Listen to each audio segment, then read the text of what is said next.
Hey everyone, it's me, Mr. Chad. So happy we get to do church together this morning, and I want to wish you guys a very happy Easter. Let's go over some of our kids' core values. Can I get a volunteer? Love God, love people, do your best and have fun. That was awesome, Cora. Thanks. Now, how about we all stand up and do the kids' core values together? Ready? 3, 2, 1. Love God, love people, do your best, and have fun. Can anyone give me an example how you love God? You can love God by reading the Bible, going to church,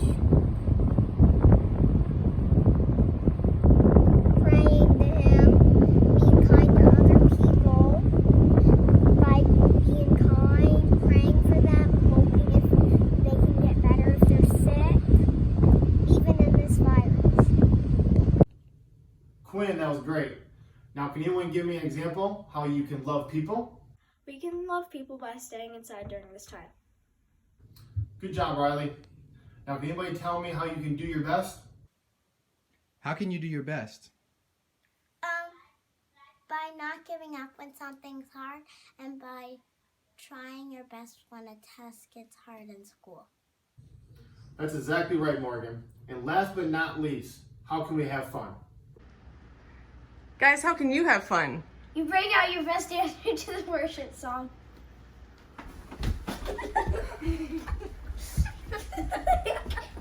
Wow, that looked like a lot of fun. Thanks, Kate and Rylan. I am so excited that today is Easter. Easter is such a special day because we are celebrating that Jesus is alive. Let's celebrate together. So everybody stand up and let's worship.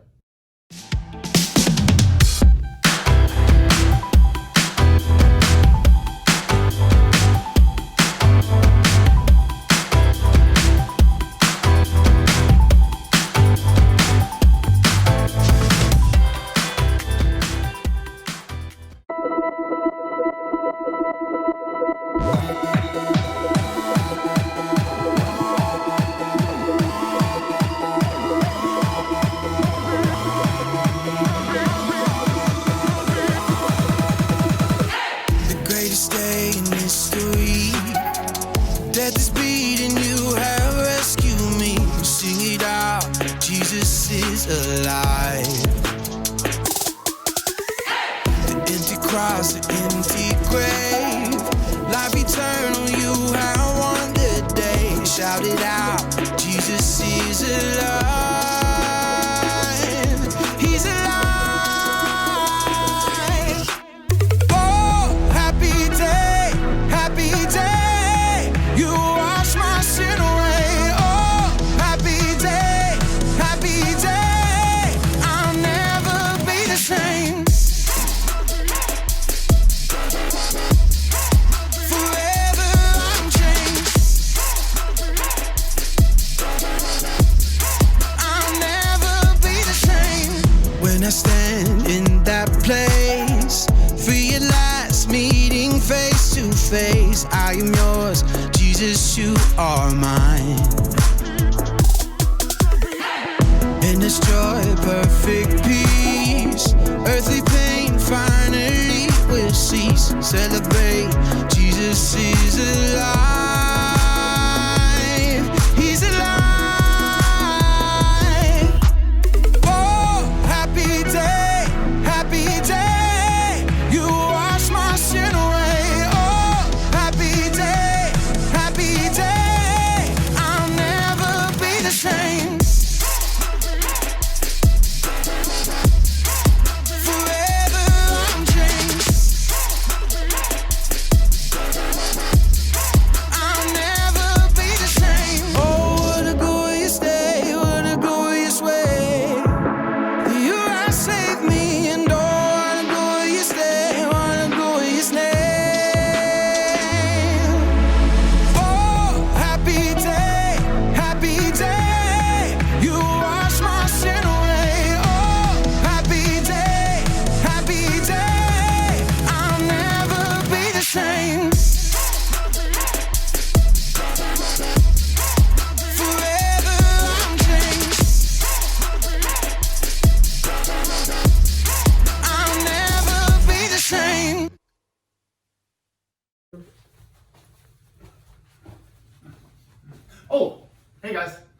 Check here.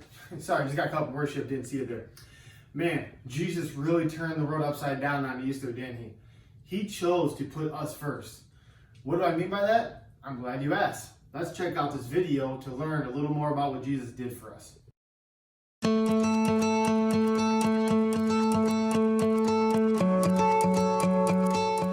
Hey everybody, it's me, Jacob, but you can call me Jake, because, well, that's what everybody calls me. Happy Easter! Wait a second, am I upside down or are you? I know what's happening. Somebody's playing an April Fool's Month joke on old Jakey. Well, you got me. All right. There we go. So today, I'm gonna talk about humility. Humility is putting others first by giving up what you think you deserve. Easter is the perfect time to talk about humility because it's the day that Jesus totally gave up what he deserved when he... Oh! Ow! Okay. All right, neck. It's you and me now. Oh! All right, that's fine. You wanna play?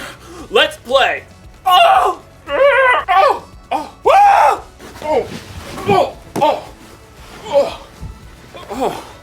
Necks are not supposed to bend that way, but I'm back to normal now.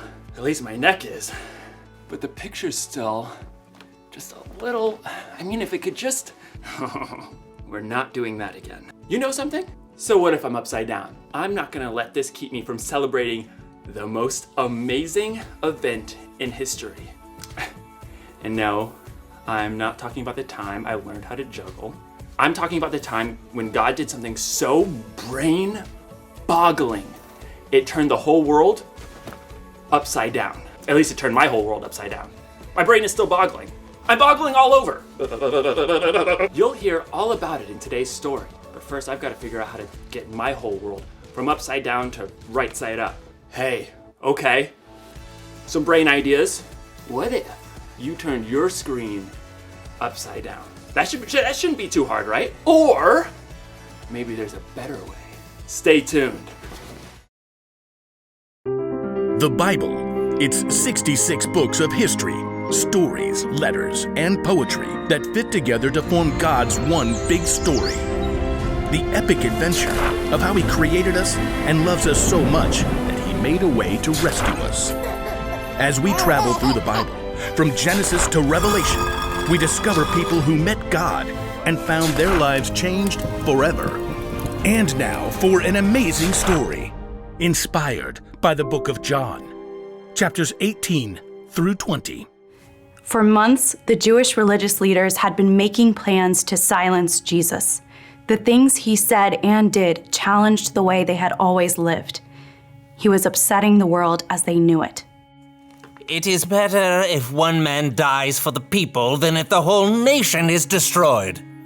Then, one of Jesus' closest friends, Judas, betrayed to the religious leaders where Jesus would be praying after the Passover meal. The leaders sent soldiers to arrest Jesus, and he allowed the mob to take him. Do you think I can't ask my Father for help? He would send an army of angels. But then how would the scriptures come true? They say it must happen in this way. As Jesus was tied up and led away, Jesus' closest friends scattered, though Peter and John followed at a distance. What was it like for them? Try to imagine for a minute that you're Peter. Only hours before, Jesus told you, Before the rooster crows, you will say 3 times that you don't know me. And you, Peter, protested that you would die before deserting. But now Jesus has been arrested, and if you get too close, they might take you too. So you trail along like a stray dog as soldiers haul Jesus inside the home of the high priest. What's happening in there? The servant at the door frowns as she peers at you. You aren't one of Jesus' disciples, are you? I am not. You're ashamed to lie, but what good will you be to Jesus if you get arrested too? You huddle close to the fire in the courtyard as voices float through a high-up window. What's this foolishness you've been teaching? I didn't say anything in secret. Ask the people who heard me. They certainly know what I said. You feel sick, Now they've taken Jesus. You know nothing will stop them. Someone else asks whether you're one of Jesus' followers, and you snap. No, I'm not. Minutes later, another man asks whether he saw you in Gethsemane with Jesus. Your stomach churns. Nope, not me. You realize you have denied Jesus 3 times, just as he said, and all you can do is stagger to your feet and run away, weeping. Now, imagine you're John instead of Peter. Somewhere in the chaos, you've lost Peter. So when soldiers haul Jesus away to the Roman governor, all you can do is follow, alone. From the back of the crowd, you witness the terrible drama as the governor Pilate brings Jesus out. What charges are you bringing against this man? He has committed crimes. Pilate takes Jesus away for questioning. You can only pray that he sees through all the lies and stops this madness. You're horrified when Pilate brought Jesus out again, battered and bruised. I find no basis for a charge against him. No, crucify him! Crucify him! Pilate hands Jesus over to the soldiers who force him to carry the heavy beams of his own rough cross. You know where they are going. Golgotha. It's a hill outside the city. As in a bad dream, you force yourself to follow. Along the dusty road, you find Jesus' mother, Mary, her sister, and Mary Magdalene. None of you can speak. You arrive at Golgotha in time to see soldiers nail Jesus to the wooden bars with heavy spikes and raise the cross up high. You strain your eyes to read the sign placed above Jesus' head. King of the Jews. You nearly choke on dust and grit. You've seen Jesus do amazing, powerful things, and yet he's allowed himself to be taken and battered. You glance over and see Mary sobbing, so you place your hand on her shoulder. When you look back up, you see Jesus watching his mother through the pain in his eyes. Dear woman, here is your son. Jesus looks directly at you, eyes filled with love. Here is your mother. Yes, Lord. You are overwhelmed to know that Jesus trusts you to take care of his own mother. But the terrible truth sinks in. Jesus knows that he will die. He's planning on it, just as he's been saying for weeks. A short time later, you see him lift his gaze to heaven. It is finished. Then he bows his head, and you can see the life leave his body. All the air seems to leave your own lungs too. You thought Jesus was God's chosen one. How can he be dead? Now, as we move ahead, imagine you're Mary Magdalene, one of Jesus' close followers. Unlike so many others, you've dared to stay there, at the cross. And once Jesus is dead, you dare to follow the men who take his body for burial, Joseph of Arimathea and Nicodemus. A garden tomb. The evening has faded, and it's now the Sabbath. You want to honor Jesus by anointing his body with spices, but it will have to wait until the Sabbath is over. So you stay hidden indoors until early Sunday morning, then you make your way through the dark streets. The stone. What will I do about the stone? As you arrive, you recall that a heavy stone was rolled to block the entrance of the tomb, but now... It's gone! You gasp as you peer inside the tomb. Gray light reveals. It's empty! Heart pounding, you race back through the streets to the home where the disciples are staying. They have taken the Lord out of the tomb. We don't know where they have put him. You can see the shock in Peter's face. John gapes, and then they both begin to run to see for themselves. At a loss, you follow slowly, weighed down with exhaustion and confusion. When you reach the garden, you see Peter and John ahead, trying to make sense of it. You hang back as they leave again. What more is there to say? As the first rays of dawn light up the garden, you reach the tomb. Tears spill down your face as you bend to look inside once more.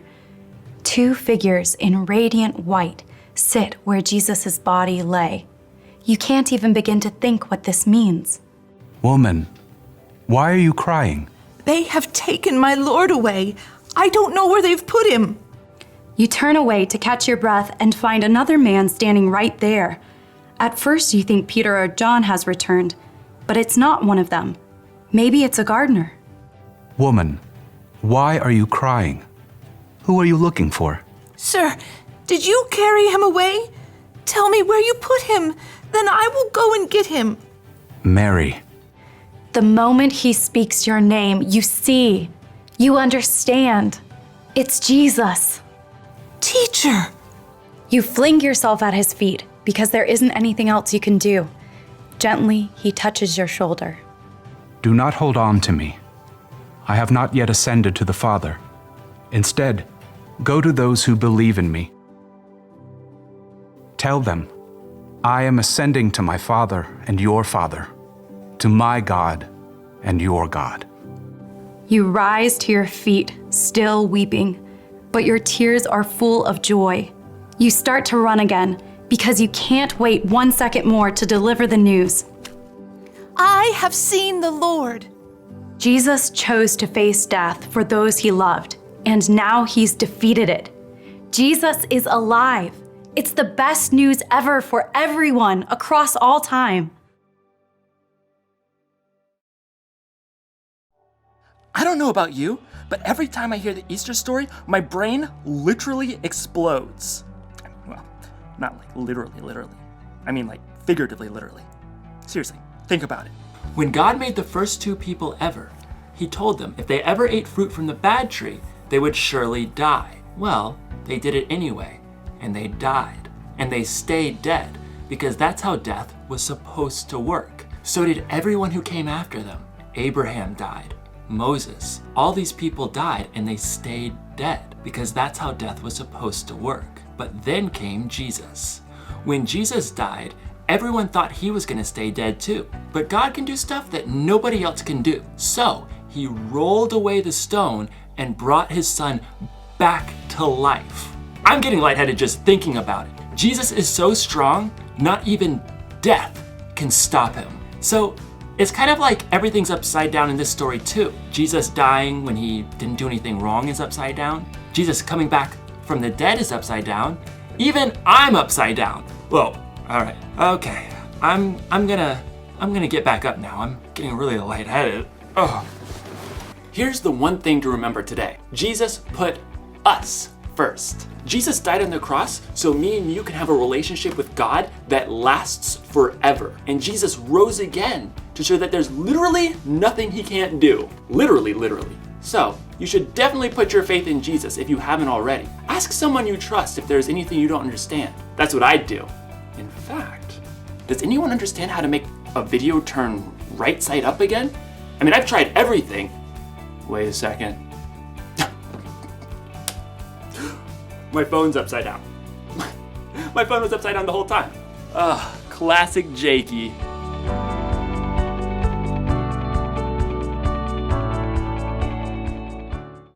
Wow, what Jesus did for us is amazing, isn't it?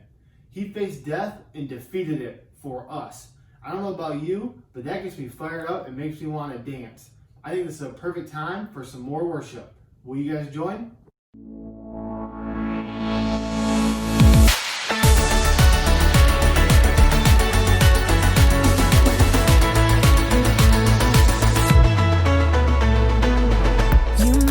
Darkness run and hide, you bring the broken back to life. Only you can, only you can. You set me free from every chain, you fill my heart with songs of praise. Only you can, only you can.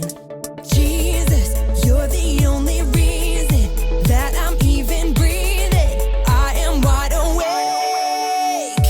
My heart beats only for your glory. My hands reach up for you to hold me. My soul sings, Father, you are holy. My feet dance to your rhythm, to your rhythm.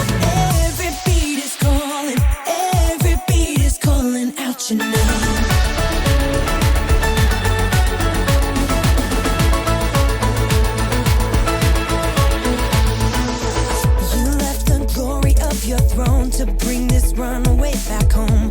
Only you can, only you can. You give me love, you give me life, you keep me dancing through the night. Only you can, only you can. My heart beats only for your glory. My hands reach up for you to hold me. My soul sings, Father, you are holy. My feet dance to your rhythm, to your rhythm. Every beat is calling, every beat is calling out your name. Every beat is calling, every beat is calling out your name. Jesus, you're the only reason that I'm even breathing. I am wide awake. You move me, your freedom is consuming. I feel you rushing through me. I'll never be the same. My heart beats only for your glory. My hands reach up for you to hold me. My soul sings, Father, you are holy. My feet dance to your rhythm, to your rhythm. Every beat is calling, every beat is calling out your name. Every beat is calling, every beat is calling out your name. Every beat is calling, every beat is calling out your name.